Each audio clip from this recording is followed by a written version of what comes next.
Did Kreg just announce the tool that's going to kill this? Let's find out.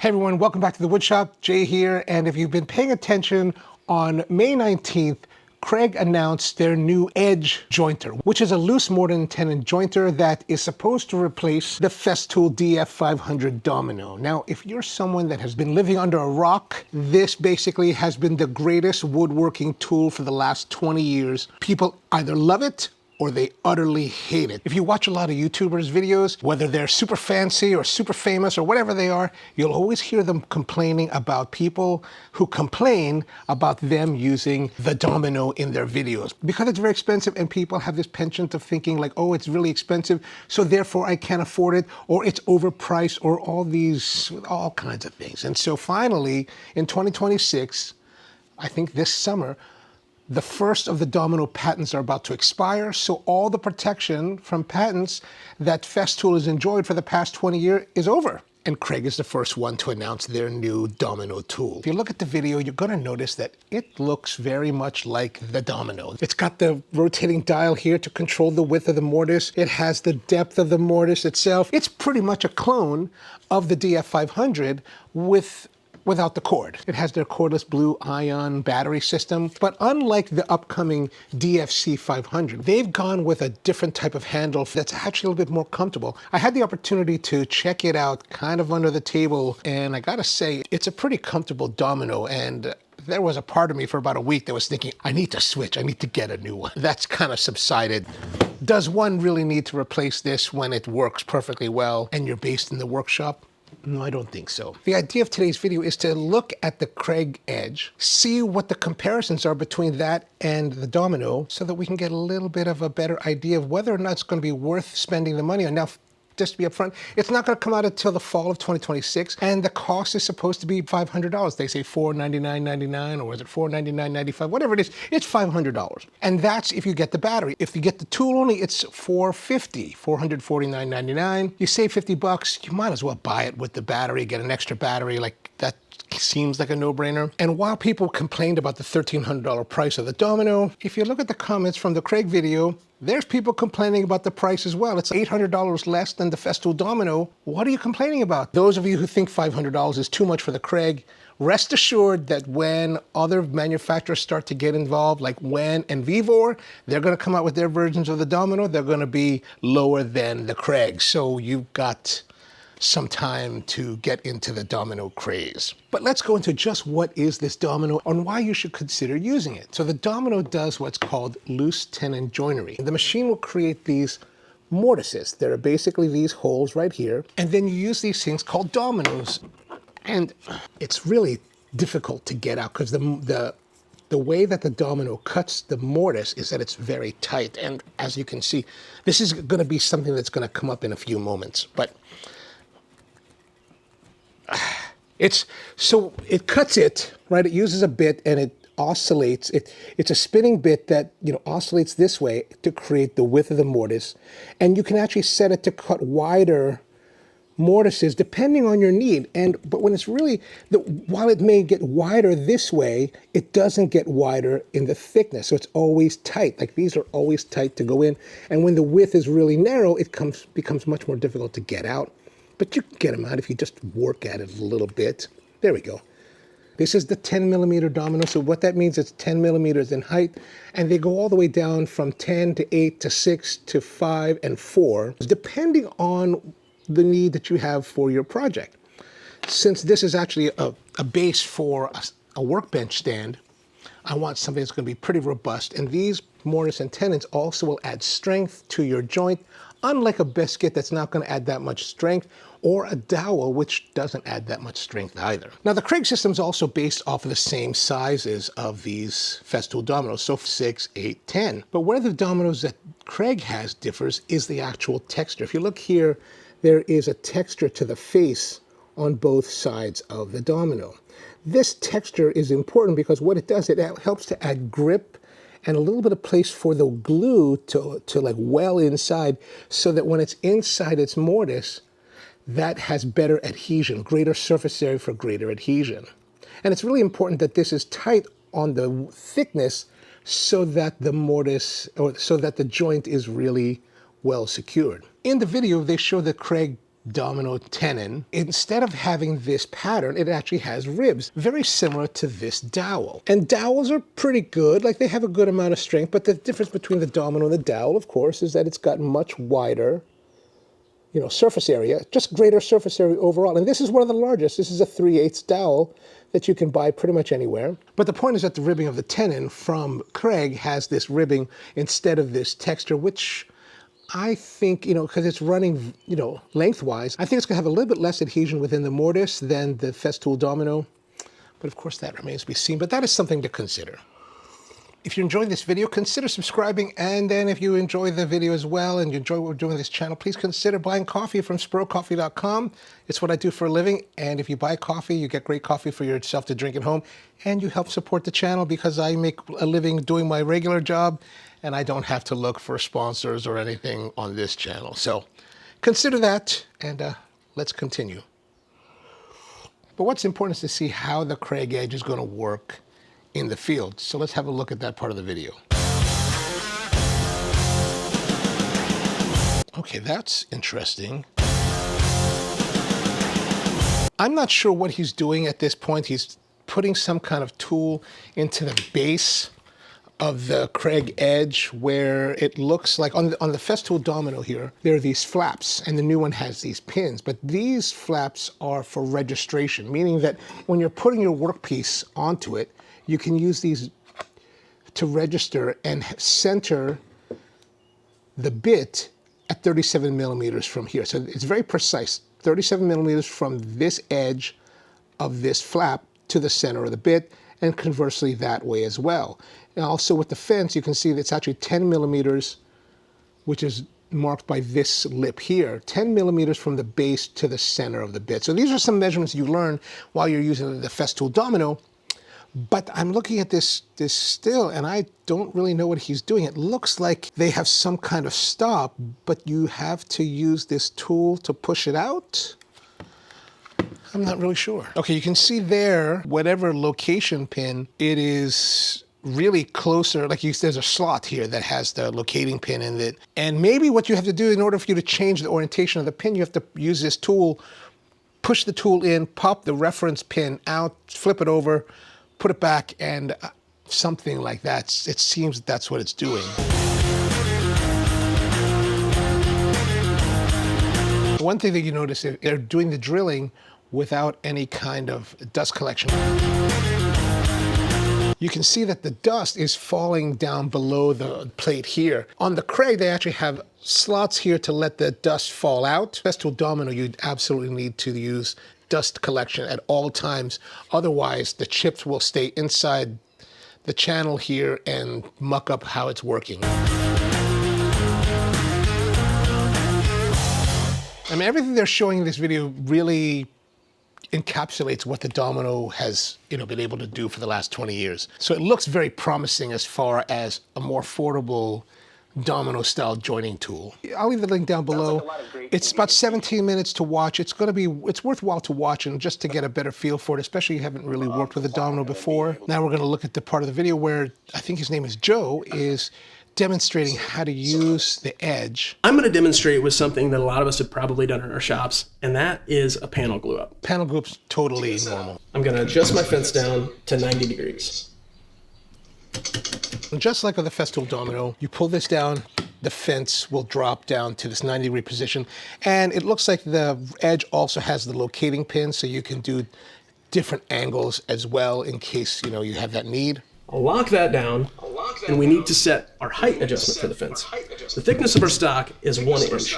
And we've got a variety of settings here on the side and imperial measurements from 1.5 inches all the way down to 1/2 inch. So I will set that to 1 inch. On the edge, they have this huge black plastic thing with this gray slider, which is supposed to adjust the height of the fence, right? And the height of the fence is how you reference off the top surface of your workpiece. So for example, if I'm cutting this mortise, I'm actually going to set the Domino like this on top of it to do the referencing, right? It's going to reference off the top face.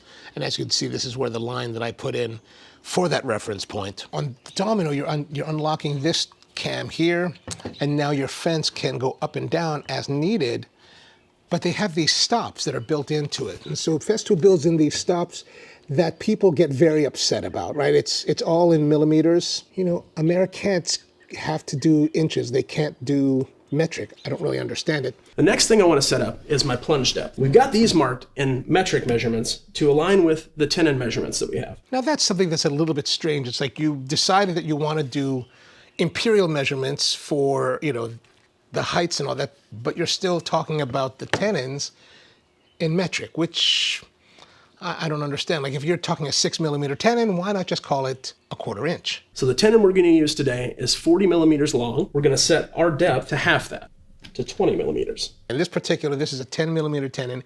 It is 50 millimeters long, so almost 2 inches. What we'll do is we take the length of the tenon, cut that in half of the tenon to be in one part of the joint, the other half in the other, and set it down to 25 millimeters.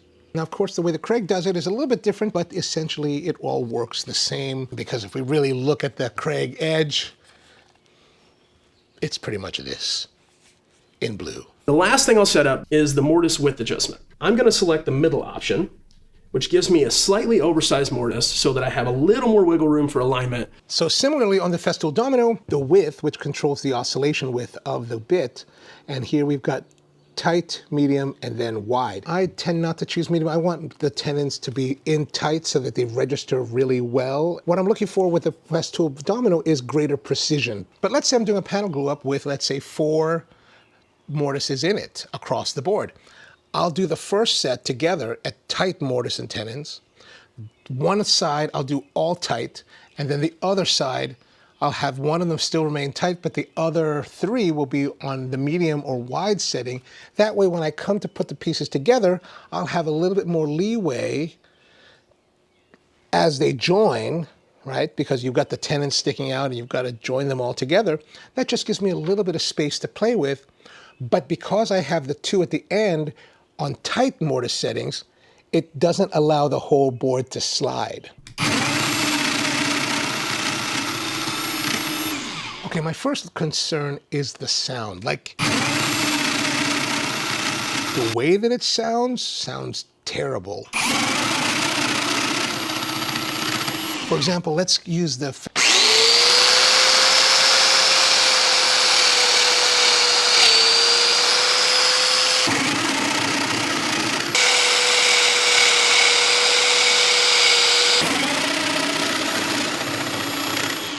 but you can hear the difference between the 2, and I think the Kreg sounds a bit chattery. Now, one thing I want to note on that last plunger that he did is he started the tool and then went straight into it. I think that's a little bit of a dangerous technique, only because, you know, you could break your bits if you're pushing too hard. Let the tool come up to full speed and then do your plunge. It's a small little detail, but, you know, it just could save your bits a little bit longer. And I don't know what the Kreg bits are going to cost, but certainly if you're talking about the Festool Domino, if you break a bit, it's not terribly cheap to buy a new one. So you notice as I was cutting these, we got no cord and there's no vacuum hose hooked up. For the vacuum hose, that's largely due to the chip extraction ports on the bottom of the tool. This makes it so in short sessions like this, we don't need to have a dust extractor hooked up. We can just take our tool to the work, cut the mortises, and keep moving. He points out that by not having to use a dust extractor, it just makes it easier. If you want to do a few quick cuts, no big deal. And I think there's something to be said for that. With the Festool Domino, you do have to connect the hose to it and take a moment to set it all up. Is it a big deal? Not really a big deal, but it is something that would be kind of nice. And Kreg's design where they put these holes down here so it falls out, I gotta say, that's a pretty great idea. Now notice he had to tap the board down to eject the chips that are inside the mortise. That is something that never happens with the Festool Domino because of the active dust extraction. Okay, look at this. Watch as he carries the board over and has to adjust the tenon that's inside the mortise. See there how it dropped down in the back?